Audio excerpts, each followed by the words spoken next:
آج امت کے بے شمار مسائل ہیں. امت کن کن مسئلوں سے گھری ہوئی ہے. ہمیں ان چیزوں پر ڈسکس کی بجائے آج باضابطہ طور پر مائنڈ ڈائیورٹ کر کے چھوٹے مسئلوں پر لگایا جاتا ہے خاص طور پر. اور ہم نے تو ان تمام چیزوں میں بہت سارے علماء کو بھی دیکھا. ان کو جن مسائل کے لیے آج کمر بستہ ہونا چاہیے, پوری قوم اور امت کے لیے ایک مرشد کی حیثیت سے سامنے آنا چاہیے, ان مسائل کو چھوڑ کر وہ بہت چھوٹے سے مسائل میں ڈیبیٹ کر رہے ہیں.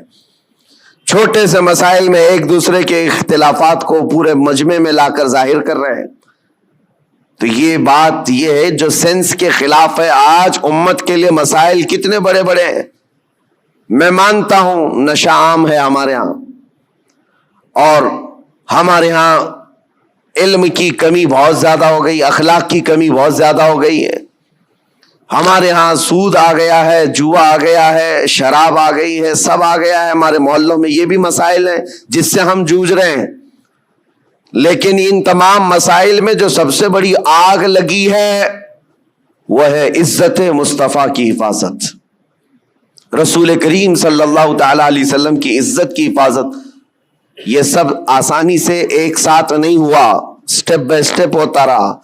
آج جو درندے کھل کر کے اسلام کے خلاف, قرآن کے خلاف, رسول پاک کی ذات کے خلاف بھونک رہے ہیں, یہ تمہارا لاسٹ سٹیج تھا. یہاں آزمائش تمہاری ہے کہ آپ مسائل میں کن مسائل کی طرف آپ زیادہ توجہ دیں گے. تمہارے لیے سب سے بڑا مسئلہ تمہارا دین ہے, تمہارے نبی پاک کی عزت ہے, جان ہے وہ جہان کی, جان ہے تو جہان ہے, پوری کائنات کے لیے وہ جان ہے. اگر ان کا نام سلامت ہے تو ہم سب کی زندگی سلامت ہے, کیونکہ اللہ تعالیٰ کا وعدہ ہے ہمارے ساتھ کہ دنیا میں تمہیں کس لیے بھیجا گیا ہے, وہ رسول پاک کی امانت بنا کر, امت بنا کر بھیجا گیا ہے. اگر ان کے لیے آپ سیریس نہیں ہو سکے اور چھوٹے چھوٹے مسئلوں میں سیریس بن گئے تو گویا کہ آپ وہی کام کر رہے ہیں جو میں نے اگزامپل میں دیا, مثال میں دیا. گھر پر آگ لگی, آپ اپنے بچے کو بچانے کی بجائے اپنے مال کی طرف دیکھ رہے ہیں. آج میرے عزیزو کیا اختلافات اس قدر نہیں عام ہو گئے ہمارے ہاں تو وہ بھی معاملات ہیں کہ ماں اور بیٹے کے اختلافات اتنے زیادہ کہ دونوں کورٹ میں جا چکے ہیں. صرف چھوٹی سی بات کو لے کر بیٹا کٹہرے میں اس طرف کھڑا ہے, ماں اس طرف کھڑی ہے, دونوں کے وکیل الگ الگ ہیں, اور لڑائیاں بڑے زور و شور سے, بھائی بھائی کے ہیں, بہن بھائی کے ہیں, پراپرٹی کو لے کر. اور مدتوں کورٹ میں 25 سال 30 سال گزر گئے ایک ٹکڑا زمین کے لیے, اور وہ بھی ایسا کہ کورٹ نے پوری زندگی بھر تمہیں گھمایا پھرایا, تمہاری چپل گھس گئی, جس کے لیے تم نے بڑی بڑی نفرتوں کی دیواریں کھڑا کر رکھی تھی, تمہارے لیے اس کی ایک بالشت جگہ بھی زندگی میں مل نہ سکی, یوں ہی دنیا سے چلے گئے اور مر گئے. تو جو لا یعنی چیزیں ہیں اس کے لیے اتنی انرجی ضائع کرنا یہ بیوقوفی ہے. آج میں یہی بات کہنا چاہتا ہوں, امت کو جن مسائل کی آج ضرورت ہے اس پر ڈسکس بھی ہو, اس کے لیے لائے عمل بھی تیار کریں. لوگ آ کر کے آج یہ مسائل ضرور رکھیں. دیکھیں آج محرم کا یہ مہینہ چل رہا ہے, اس کو آپ میری تنقید نہ سمجھیں اور نہ ہی میں کوئی گستاخ ہوں. میں مولا امام حسین رضی اللہ تعالیٰ عنہ کا پیدائشی شہدا ہوں. الحمدللہ ہمیں ہمارے گھروں سے یہ گٹھی میں پلائی ہوئی محبت ہے, لیکن محرم کے آتے ہی جتنا ایکٹیو ہمارے محلے ہوتے ہیں سارے جگہ پر, ایک جگہ 51 دیگ کھچڑا بنا ہے, دوسری جگہ کمپٹیشن میں 100 دیگ کھچڑے بنائے. 51 دیگ 100 دیگ, ٹھیک ہے پکاؤ کھلاؤ, لیکن ایک بات میں آپ کو بتاؤں, کھلانا ثواب ہے. کس کو کھلانا؟ پیٹ بھرے ہوئے کو کھلانا. یہاں تو حال یہ ہے جو خود گھر میں کھا کھا کر موٹے ہو چکے وہی کھچڑا کھانے بھی آ گئے.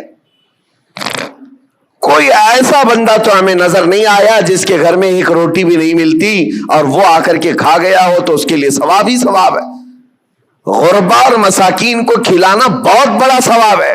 سرکار غوث پاک نے تو فرمایا میں نے ساری نیکیاں الٹ پلٹ کر دیکھ لیا, صرف 2 نیکیاں ایسی نظر آئی جو رحمان کو سب سے زیادہ محبوب ہیں. انہوں نے اپنے ملفوظات میں لکھ دیا ہے, فرماتے میں نے ساری نیکیاں چھان کر دیکھ لی, 2 نیکیاں جو سب سے زیادہ اللہ کو پسند ہے, ایک بھوکوں کو کھلانا, دوسرا ننگوں کو کپڑا پہنانا. لیکن یہ شرط بتائی کہ بھوکوں کو کھلانے کا مطلب یہ ہے کہ جو غربت اور افلاس کی وجہ سے کھا نہیں پاتا. میرے اس کہنے کا مطلب یہ نہیں ہے کہ امیر لوگ کھچڑا نہیں کھا سکتے, تبرک نہیں کھا سکتے ہیں, ہم بھی کھاتے ہیں, آپ بھی کھائیں, سارے لوگ کھائیں. لیکن میرے عزیزو, ہمارا کل اثاثہ لا کر کے کیا انہی ساری چیزوں پر ہی خرچ کرنا ہے؟ امت کے لیے ایسے مسائل ہیں, پورے محلے میں گھوم پھر کر کے ہم دیکھ لیں, ہمارے لیے, ہمارے بچوں کے لیے کوئی ایسا کوچنگ سینٹر نہیں ملتا جہاں پر غریب بچوں کو پڑھا کر کے IAS یا IPS تک کی تعلیمات دی جا سکے. اس کے لیے کوئی سوچتا بھی نہیں. اور نہ ہی کوئی ایسا ادارہ ملتا ہے محلوں میں کہ بچہ ہمارا اسکول جاتا ہے, کالج جاتا ہے تو ساتھ میں چل کر کے حافظ قرآن بھی بن جائے. ڈھونڈ کر کے نکالو, نہیں ملتے. ہماری لاکھوں کی ایک مشت رقم جو ہے صرف ہمارے ایک وقت کے کھانے میں چلی جاتی ہے, ایک وقت کے کھانے میں. میں آپ کو یہ بات اس لیے عرض کر رہا ہوں, جب مسائل بہت زیادہ ہیں تو جو امپورٹنٹ مسئلہ ہے اس پر اپنی انرجی خرچ کرنا چاہیے, اس پر ڈسکس بھی ہو اور اس کے لیے عمل بھی ہو. اور ایک بات میں آپ کو بتاؤں, اسرائیل کی ایک پرائم منسٹر لیڈی رہ چکی ہے, اس کا ایک انٹرویو ایک پترکار نے, ایک صحافی نے لیا تھا, جس کو بعد میں چل کر کے کئی سالوں کے بعد لیک کیا گیا. اس نے انٹرویو میں جو پوچھا تھا اس لیڈی سے جو پرائم منسٹر تھی اسرائیل کی, کہا کہ آپ کی بہت بڑی مخالفت ہو رہی ہے کہ آپ ایک ایسی پالیسی پر عمل کر رہی ہیں جس سے پورا ملک جو ہے آپ کے ساتھ نہیں کھڑا ہے, پارلیمنٹ کے جتنے ممبر ہیں وہ آپ کے لیے اتفاق نہیں رکھتے. کیا بات ہے؟ کہا یہ وہ دور تھا جب اسرائیل میں کرائسس تھے, مال کی کمی تھی, لوگوں کے ہاں بزنس نہیں تھا, تجارت نہیں تھی اور جاب نہیں تھے. اس وقت جو پرائم منسٹر ہے وہ اسلحات کی ڈیل کر رہی تھی, ڈیفنس کے سامان, اسلحے خرید رہی تھی اور اس پر سگنیچر ہو رہے تھے, ایگریمنٹ بن رہے تھے. تو پارلیمنٹ کے بہت سارے لوگ اس کی مخالفت کر رہے تھے. آج ضرورت کس بات کی ہے اور تم کیا کر رہی ہو؟ کھانا پانی ان کو نہیں مل رہا ہے, ان کو کھانے پانی کا انتظام کرواتے, نہ کہ تم جو ہے ڈیفنس کے ہتھیار خریدتی. اس خاتون نے کہا سب کی مخالفت جھیل لیا لیکن مجھے جو کرنا تھا میں کر گئی. اس پر اس اینکر نے پوچھا کہ آپ ایسا کام کیوں ضد پر کر رہی ہیں؟ سنو میرے عزیزو, وہ یہودن ہے, یہودی, اسرائیل کی رہنے والی, اور پرائم منسٹر کہتی ہے میں یہ کام جو کر رہی ہوں اس کام میں میں انسپائر ہوں, بہت زیادہ متاثر ہوں تو پروفیٹ محمد صلی اللہ علیہ وسلم سے, مسلمانوں کے رسول محمد صلی اللہ علیہ وسلم سے. کہا وہ کیسے؟ کہا کہ انہوں نے زندگی میں جو اسلامک سلطنت اسٹیبلش کر دی مدینہ طیبہ میں, حالات ان کے بھی اس وقت ایسے تھے کہ ایک کھجور پر ان کے صحابہ پورا دن گزار لیتے تھے, گٹھلی چوس کر کے رہ جاتے تھے, ایک پیالہ دودھ کا مل جاتا تو 10 لوگ پی لیتے تھے. اور وہ کہتی ہے میں نے ان کی تاریخ پڑھی, ہسٹری پڑھی ہے, جس دن پروفیٹ محمد صلی اللہ علیہ وسلم کا انتقال ہوا اس دن ان کی بیوی کے گھر حضرت عائشہ صدیقہ کے گھر میں چراغ جلانے کے لیے تیل بھی نہیں تھا. جس دن حضور پاک کا انتقال ہوا اس دن چراغ جلانے کا تیل بھی نہیں تھا. وہ ایسی سادی زندگی تو گزار گئے, لیکن وہ خاتون کہتی ہے چراغ جلانے کے لیے تیل تو نہیں تھا, لیکن سب سے قیمتی اور سب سے عظیم اس زمانے کے 9 تلواریں ان کی دیوار پر لٹکی ہوئی تھی. گویا کہ اس محمد صلی اللہ علیہ وسلم نے یہ میسج دیا تھا کہ کھانا ایک وقت کا کھا کر نگل لو گے, دوسرے وقت پھر بھوک لگے گی, دوسرے وقت کا کھا لو گے, تیسری بھوک پھر لگے گی. لیکن تمہارے لیے امت کے ڈیفنس کے لیے جو چیز چاہیے تھی وہ محمد صلی اللہ علیہ وسلم نے وقت کی ضرورت کو محسوس کر کے پہلے سے میسج دیا تھا. وہ اسرائیلی یہودن کہتی آج میرا یہ عمل ہو سکتا ہے 40 سال بعد آنے والی میری قوم دیکھ کر فخر کرے گی کہ ہمارے لیے کتنی محفوظ پناہ گاہ یہ بنا کر کے چلے گئے. میرے عزیزو میں تعریف کے لیے نہیں کہہ رہا، بات یہ کہہ رہا ہوں یہ ہوتی ہے قوموں کی تعمیر. آج ہم تو کھچڑوں میں رہے. کھچڑا ناجائز نہیں ہے، کھانا چاہیے، اچھا ہے، گھر میں بناؤ جب من کرے کھاؤ، لیکن اس کے لیے اپنے لاکھوں روپے کی لاگت محلوں میں اس طرح سے تقسیم کر کے ختم کر دینا. ہاں اس کو حق بنتا ہے وہ حلوہ بھی کھائے کھچڑا بھی کھائے، لیکن ساتھ میں امت مصطفیٰ کے مستقبل کے لیے عمارت بھی کھڑی کرے. اس کو یہ حق بنتا ہے. میرے عزیزو مجھے ایک بات یاد آتی ہے. ہمارے ایک استاد، ان کی یہ سوچ تھی، وہ مثال کے طور پر میں عرض کر رہا ہوں. ہمارے ایک ساتھی نے ہماری شکایت کی کہ حضرت جو کپڑے پہننا ہے سارے طلبہ کو اس کے علاوہ ایکسٹرا یہ کپڑے پہن لیتا ہے میرے بارے میں. کہا یہ صدری پہن لیا یا جاکٹ پہن لیا. کہا جو اسٹوڈنٹس طلبہ پہن رہے ہیں اس کے علاوہ ایکسٹرا یہ. تو انہوں نے کہا کہ بالکل میں سب کو برابر دیکھنا چاہتا ہوں کس کو کیا پہننا چاہیے. اور اس کے بعد انہوں نے ایک جملہ کہا تھا ان کو شکایت کرنے والوں کو، کہا اس کی طرح 4 صفحے سبق تو بھی سنا دے اور تو بھی ایسی کپڑے پہن لے. ہاں اگر کسی کام میں تم پورے اترے ہوئے ہو اور دوسرا تمہاری دیگر ضروریات بھی پوری کر رہے ہو تو کوئی مسئلہ نہیں. میرے کہنے کا مطلب یہ ہے کہ آپ بڑی بڑی نیازیں کریں، لیکن اس وقت جب امت کی مستقبل کی ضروریات پوری ہو رہی ہو پھر کھانا بھی کھلائیں، دیگیں بھی چڑھائیں، اچھا ہے، عرس بھی کریں. یہاں حالات تو یہ ہیں کہ ہم یتیمی کے حالت میں آ گئے ہیں آج.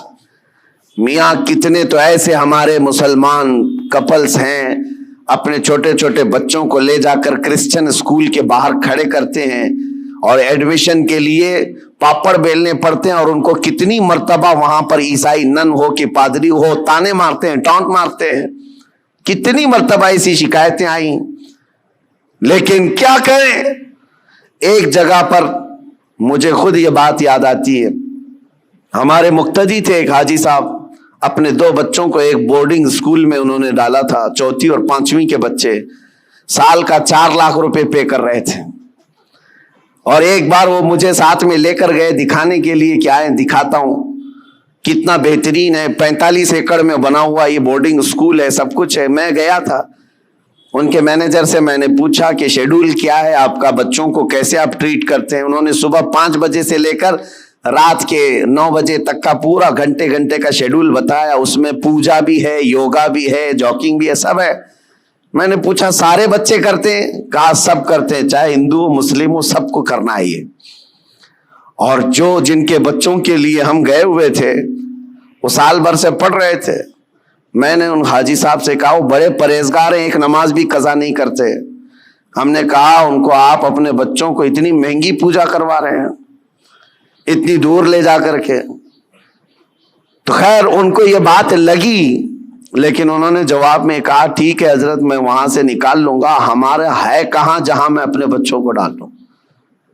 یہ بھی تو سوال ہے، یہ بھی تو سوال ہے.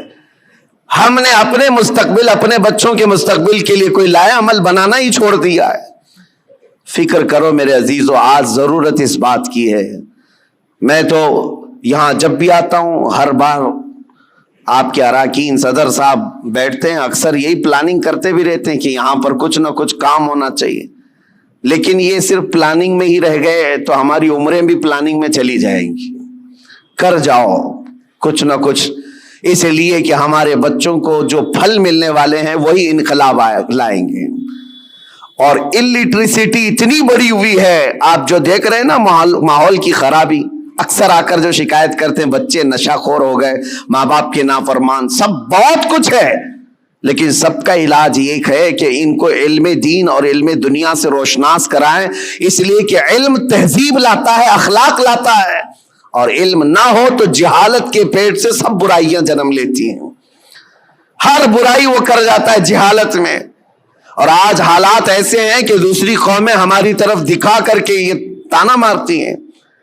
ابھی کل رات میں جس علاقے میں تھا لکھنؤ کے قریب، اور صبح لکھنؤ سے میں ابھی آ رہا ہوں، گئے پورا علاقہ مسلمانوں سے بھرا ہوا ہے، لیکن ایسا ہے کہ گاؤں میں جانے کے لیے کوئی کار بھی جا نہ سکے، اس طرح سے گڑھے بھرے ہوئے ہیں، اتنے گڑھے. اور پڑوس کے قریب میں چھوٹا سا گاؤں ہے نان مسلم، پکی سڑکیں، ساری چیزیں. اس پر بات کریں تو لوگ یہ کہتے ہیں یہ تعصب ہے حکومت کا، ان کے ہاں یہ سب ہو جاتا ہے، ہمارے ہاں نہیں ہوتا ہے. میرے عزیزو، ہر جگہ ایسا نہیں ہوتا. بات صرف یہ ہے کہ تم نے جینے کا سلیقہ خود ہی بنا لیا ہے اپنے دماغ سے کہ ہمیں رہنا ایسی ہے. ہمارے محلوں میں، ہمارے گھروں کے سامنے کوڑا کرکٹ کا ڈھیر پڑا رہے، کسی کو فرق نہیں پڑتا. ہم نے تو خود ہی مائنڈ بنایا ہوا ہے. علم آئے گا تو اخلاق بھی لائے گا، تہذیب بھی لائے گا. آپ مدینہ طیبہ جا کر کے دیکھیں، آج بھی الحمدللہ دنیا کا سب سے حسین، ویسے عقیدتاً تو ہے ہی، لیکن ظاہراً بھی جا کر کے دیکھیں تو اس سے پاک و صاف شہر نہیں ملتا. یہ نبی پاک صلی اللہ تعالیٰ علیہ وسلم کی وراثت ہے جو ہمیں وہاں آج بھی نظر آتی ہے. ارے گلیوں میں چلو تو بھی خوشبو آتی ہے. یہ صرف عقیدت اور روحانیت کی بات نہیں کر رہا ہوں، انہوں نے خوشبو آرٹیفیشیل بھی بنا کر کے رکھی ہوئی ہے کہ کوئی گزرے تو اس کو یہاں کہیں مہک نہ آنا چاہیے. کیونکہ مدینے آئے تو بندہ یہ اخلاق لے کر کے جائے کہ میرے نبی پاک صلی اللہ تعالیٰ علیہ وسلم صفائی کے لیے اور کس قدر اپنی امت کو پاک کرنے کی فکر رکھتے تھے. آج یہ سب مسائل پر ہمیں انرجی لگانے کی ضرورت ہے، لیکن ہم کن چیزوں پر پڑے ہوئے ہیں؟ ہم تو چھوٹی چھوٹی سی باتوں پر، ارے 2 گھڑے پانی اگر ہم کو نہ ملے تو ہم تو پینچے چڑھا کر کے جھگڑے پر آ گئے ہیں. ہم کو اگر چھوٹی سی زمین کا مسئلہ ہو تو ہم 25 سال بھی لڑنے کو تیار ہیں. یہ مسائل نہیں ہیں. اور اسی طرح سے جو سوشل میڈیا پر آج مناظرے کا اڈا بنا ہوا ہے، ایک جماعت اس جماعت پر، اس جماعت کو اس جماعت پر. اور ابھی ایک مولانا صاحب نے مجھ سے یہ شکایت کیا، کہا کہ کچھ لوگوں نے ہمارے خلاف ایسا بیان کر دیا کہ اس مسجد میں نہ جائیں، یہ امام صاحب کے پیچھے نماز نہیں ہوگی. ہم نے پوچھا کہ کیا ان کو تکلیف کس بات کی ہے؟ کہا وہ ایسا ہے کہ سلسلے کی لڑائی ہیں، وہ دوسرے پیر صاحب کے مرید ہیں، ہم دوسرے پیر صاحب کے مرید ہیں. لیکن اس سلسلے کی لڑائی سے ہم نے پوچھا کیا وہ سنی ہے؟ کہا وہ بھی سنی ہے. آپ سنی ہیں؟ آپ بھی سنی ہیں، اور دونوں اعلیٰ حضرت کے شہدائی ہیں. کہا پھر جھگڑا کس بات کا؟ کہا نہیں، وہاں سب میرے خلاف ان لوگوں نے یہ بات کر دی ہے کہ ان کے پیچھے نماز نہیں ہوگی اس لیے کہ یہ اشرفی ہیں، یہ فلاں ہیں. میں نے کہا یہ تو غنیمت ہے ان لوگوں کو، سوچے عیسائی تو نہیں ہے. اتنا تعصب بھرتا ہے تو جہالت سے بھرتا ہے. اور کن مسائل پر آج تم لگے ہوئے ہو؟ یہاں تو پوری آگ لگانے کے لیے درندے کود رہے ہیں اور تم اپنے آپس میں گریبان پکڑے ہوئے ہو. کیا آپ کو پتا نہیں ہماری پوری جینوسائیڈ کرنے کے پلان بنے ہوئے ہیں، نسل کشی، نسل ختم کرنے کے معاملات چل رہے ہیں. ہماری پوری ناگرکتا، ہماری سٹیزن شپ ختم کرنے کی بات، آئندہ چل کر کے ان کو ووٹنگ پاور تک نہ رہے، یہ پلان ہے سب چیزیں. وہ سب چیزوں کو چھوڑ کر کے ہم تو کن مسائل میں الجھے ہوئے ہیں. اسی لیے کسی نے کہا، اگرچہ محاورہ ہو، تاریخ سے اس کا تعلق ہے یا نہیں، لیکن یہ بات مجھے لگتی ہے کہ بغداد میں جب ہلاکو حملہ کرنے آیا تھا اور پورے بغداد کی اینٹ سے اینٹ بجا دیا تھا، تباہ کر دیا تھا اس نے، پورے بغداد میں 2 لاکھ سے زیادہ لاشیں بچھائی گئی تھی بغداد شہر میں. لیکن یہ ایک محاورتاً یہ بات کہی جاتی ہے، جس وقت ہلاکو بغداد پر حملہ کرنے آیا ہوا تھا اس وقت 2 جگہ جماعتیں مناظرہ کر رہی تھی مسواک کے بارے میں، 4 انچ کی ہونی چاہیے کہ 3 انچ کی ہونی چاہیے. یہ تاریخ سے اس کا تعلق ہو یا نہ ہو، لطیفے کے طور پر ہی کیوں نہ ہو، لیکن بات میں یہ کہتا ہوں اسی کی مثل آج چیزیں کی جا رہی ہیں. جو اہم مسائل ہیں ان کو چھوڑ کر کے جو چھوٹے مسائل ہیں ان پر ہماری پوری انرجی ختم کی جا رہی ہے. آج کئی مدعے ہیں اس طرح کے بات کرنے کے، لیکن میں صرف اتنا کہنا چاہتا ہوں کہ آج اللہ تبارک و تعالیٰ نے آپ کو عقل سلیم عطا کیا ہے تو فیوچر پلاننگ کریں اپنے بچوں کے لیے، اور کچھ نہ کچھ ایسی چیزیں کر جائیں. ایک بات اور بتاؤں, بہار میں اتنے جلسے ہوتے میں 365 دن بھی تاریخ دے دوں تو بھی کم ہے ان کے لیے. ہم ابھی 2022 کی بات کر رہا ہوں, بہت بڑے جلسے میں گئے, لاکھوں کا خرچہ کرتے ہیں, پوری رات بھر جلسہ ہوتا ہے. ایک رپورٹر تھے جنہوں نے انالائز کیا تھا, وہ میرے پاس ایک رپورٹ لا کر کے بتایا کہ حضرت پورے سال بھر میں ایک ہی اسٹیٹ بہار میں 4000 جلسے ہوئے, 4000 جلسے. اور وہاں کے رات بھر چلنے والے جلسوں کو میں نے بہت قریب سے دیکھا ہے کہ اس قدر وہاں پر اہتمام کے ساتھ جلسے کرتے. میں جلسوں کا مخالف نہیں, ٹھیک ہے دین پھیلانے کا ایک ذریعہ ہے, لیکن ہوتا کیا ہے, انہوں نے کہا کہ کم از کم ایک جلسے میں 5 لاکھ روپے خرچ ہوتے ہیں, اس سے کم نہیں, بلکہ زیادہ سے زیادہ ہم نے دیکھے 10-10 لاکھ 15-15 لاکھ ایک رات کے جلسے میں وہ لوگ خرچ کرتے ہیں. منیمم 5 لاکھ روپے خرچ کے حساب سے 4000 جلسوں کا جب یہ رپورٹ نکالی گئی تو انہوں نے سال بھر میں ایک ہی اسٹیٹ میں, یہ غریب لوگوں کی بات کر رہا ہوں, 2000 کروڑ روپے خرچ کیے. 2000 کروڑ روپے ہے راتوں میں یہ خرچ ہوئے ہیں. لوگوں کو اگر ایسا لگتا ہے کہ میں جلسوں والا آدمی, مقرر آدمی, روزانہ ادھر ادھر گھومتا ہوں, میں صاف آج اعلان کرنا چاہتا ہوں میرے عزیزوں, میں ایک جگہ بیٹھ کر کے جو پیغام پہنچاتا ہوں اللہ کا فضل ہے, لاکھوں اس کو ویسے ہی سن لیتے ہیں.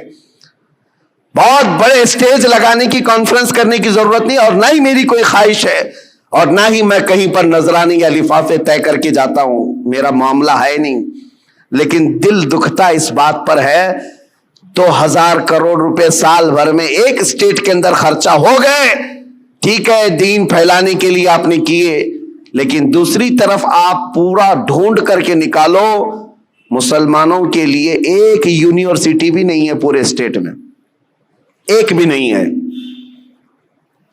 اور ایک چھوٹی سی جماعت جو 0.5 میں جن کا پرسنٹیج آتا ہے ہندوستان میں, وہ ایسے دھرم کے لوگ جن کی تقریباً 11-12 یونیورسٹی ایک ایک اسٹیٹ کے اندر یا پورے ہندوستان کو ملا کر, یونیورسٹی کی بات کر رہا ہوں, چھوٹے کالج کی بات نہیں کر رہا ہوں. تو کیا یہ باتوں پر مجھے رکھنا نہیں چاہیے؟ یہ کوئی میں لفاظی نہیں کر رہا ہوں. کہاں تمہاری رقم جا رہی ہے اور کن مسائل پر انرجی خرچ کر رہے ہو؟ رات کا جلسہ ہو تو گیا, صبح ان کو پکڑ کر کے پوچھو تو یاد بھی نہیں کیا بیان ہوا کیا نہیں, ہاں ہو کرتے رہے, 8 دن کے بعد پورا ہی بھول گئے. پھر کیا بہت بڑا کام کیا دین کا, کون سی تبلیغ کیا؟ ہاں اس کی بنسبت, اس کے بجائے اگر کوئی ایسا ادارہ وہاں پر قائم ہوتا تو میں سمجھتا ہوں یہ 4000 جلسے کی بجائے 4 بھی ادارے ہر سال قائم ہوتے رہے, 10 سال کے بعد دیکھو لہلہاتا ہوا فصل قائم ہو جائے, امت مصطفیٰ کے لیے ایک بہت بڑا قلعہ بن جائے, ایجوکیشن کے لیے, علم کے لیے. اسی لیے میں یہ دعوت آج پیش کرتا ہوں کہ اپنی انرجی ایسی چیزوں پر ضائع نہ کرو جو وقت کی ضرورت نہیں ہے. ان چیزوں میں اپنا ایک ایک روپیہ خرچ کرو جو امت مصطفیٰ کے فیوچر کے لیے اچھا ہو. اللہ کریم ہم سب کو کہنے سننے سے زیادہ عمل کی توفیق عطا فرمائے. مولا کریم جتنی بقیہ ماندہ زندگی ہے ہماری, ہمارا ہر پل اور ہر لمحہ امت مصطفیٰ کی خدمت میں لگانے کی توفیق عطا فرمائے. دین اسلام کا ہمیں سچا خادم بنا کر کے اٹھائے, اور دنیا میں بھی اور آخرت میں بھی رسول اللہ کا وفادار